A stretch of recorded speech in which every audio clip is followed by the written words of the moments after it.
Hello மக்களே, வேறு யார்? நான் தான் உங்கள் ஆகாஷ். இன்றைக்கி பார்க்கக்கூடிய வீடியோ என்னென்னா, ஆஸ்திரேலியாவோட T20 world cup squad analysis தான் ரிவ்யூ பண்ண போகிறோம். ஸோ எப்படி இருக்குதுன்னு சொல்லி பார்க்க போகிறோம். ஸோ வாங்க நீ வீடியோக்குள்ளே போகலாம்.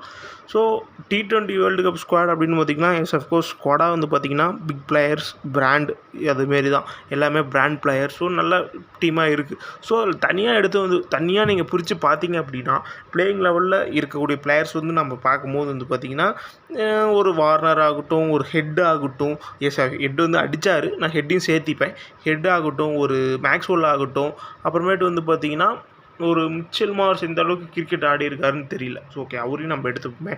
ஸோ இந்த 4 க்ரீனை விட்டுருவோம். இந்த 4 பேரை எடுத்திங்கன்னா வந்து பார்த்திங்கன்னா, அஃப்கோர்ஸ் வந்து பார்த்திங்கன்னா இங்கே வந்து மேட்சஸில் வந்து பார்த்திங்கன்னா சிலர் ஆடலை, அப்ஸ் அண்ட் டவுன்ஸ் இருக்குது.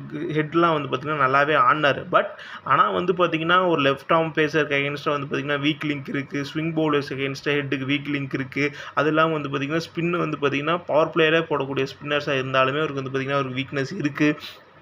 வார்னர் வந்து பார்த்திங்கன்னா அவர் வந்து ஒரு 25 பாலுக்கு 50 அப்படிங்கிற அடிக்கிறதும், ஒரு 35 பால் 36 பாலுக்கு 50 அடிக்கிறதும் பெஸ்ட் ஸ்கோர். நல்ல ஸ்கோர் தான். பட் அவருக்கு ஆடின வார்னர் இப்போ இல்லையோ அப்படிங்கிற மாதிரி வந்து பார்த்திங்கன்னா எனக்கு பர்சனலாக தோணுச்சு.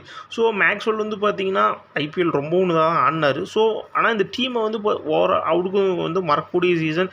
ஸோ மென்டல் எல்லாமே வந்து பார்த்திங்கன்னா அப்செட். ஆனால் இந்த டீமாக வந்து பார்த்திங்கன்னா இந்த டீம் வந்து எப்படி வேணாலும் கிளிக் ஆகக்கூடிய ஒரு டீமாக இருக்கும். ஸோ இந்த டீம் வந்து இல்லை ஃபைனல் போயிடுவாங்க, இல்லை செமிஃபைனல் போயிடுவாங்க, இல்லை லீக்லேயே வெளியே போயிடுவாங்கன்னு ப்ரெடிக்ட் பண்ண முடியாத ஒரு டீமாக இருக்குது. ஏன்னா அதுக்கு இவங்க இப்படி பேட்டிங் இந்த இதாக இருந்தாலுமே பவுலிங்கில் வந்து பார்த்திங்கன்னா ஒரு ஹேசல்வுட் ஆகட்டும், ஒரு ஸ்டார்க் ஆகட்டும், ஒரு கம்மின்ஸ் ஆகட்டும், ஒரு ஜாம்பாவ் ஆகட்டும், இப்படி வந்து பார்த்திங்கன்னா மேட்சஸை பவுலரே வின் பண்ணக்கூடிய அளவுக்கு வந்து பார்த்திங்கன்னா பவுலிங் வந்து பார்த்திங்கன்னா நல்லா வச்சுருக்காங்க.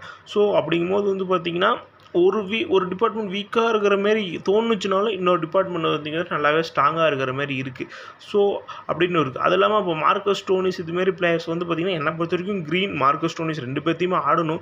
ஏன்னா மேலே இயர்லி விக்கெட் விழுந்தாலும் மார்க்கஸ் ஸ்டோனிஸ் வந்து பார்த்திங்கன்னா மிடில் ஆர்டரில் ஆட முடியும், ஹிட்டரும் ஆட முடியும், ஓப்பனிங் ஆட முடியும். அப்படிங்கும்போது வந்து பார்த்திங்கன்னா அந்த இடத்துல வேர்டு ஆடாமல் ஒரு இங்கிலீஷை ஆட வச்சுட்டு வந்து பார்த்திங்கன்னா ஒரு ஸ்டோனிஸ் ஆடினாங்கன்னா மோர் அண்ட் மோர் வந்து பார்த்திங்கன்னா கேப்பபிள் ஆஃப் ஆல்ரவுண்டர்ஸ் பவுலிங் போட நிறைய சான்சஸ் இருக்குது. ஸோ அது இல்லாமல் வந்து பார்த்திங்கன்னா ஸ்பின்னர்ஸும் வந்து பார்த்திங்கன்னா ஒரு விக்கெட் டேக்கிங் ஸ்பின்னர்ஸும் இருக்காங்க, ஓவர் கண்டெயின்மெண்ட் கூடிய ஸ்பின்னர்ஸும் இருக்கிறதுனால என்னை பொறுத்த வரைக்கும் பவுலிங்காக பார்த்திங்கன்னா அந்த டீம் வந்து பார்த்திங்கன்னா என்னை பொறுத்த வரைக்கும் மோர் அண்ட் மோர் வந்து பார்த்திங்கன்னா ஸ்ட்ராங்காக இருக்கிற மாதிரியும் பேட்டிங்கும் ஸ்ட்ராங்கு தான். பட் அந்த நாளில் கிளிக் ஆகுவாங்களாங்கிற டவுட்டு தான். காரணம் என்ன, ரீசன்ட் பாஸ்ட்டுங்கிறத வச்சு பார்க்க முடியுது. ஸோ இந்த டீமை ப்ரெடிக்ட் பண்ண முடியல. அப்படிங்கிறதுனால 50-50 அப்படின்னு சொல்லி வச்சுக்கலாம். ஒரு லீக்லே வெளியே போனாலும் போயிடலாம், அப்படி இல்லைனாலும் செமிஃபைனல் ஆடக்கூடிய சான்சஸ் இருக்குது. ஸோ இந்த டீமுக்கு 50-50ன்னு சொல்லி ப்ரெடிக்ட் பண்ணுறேன்.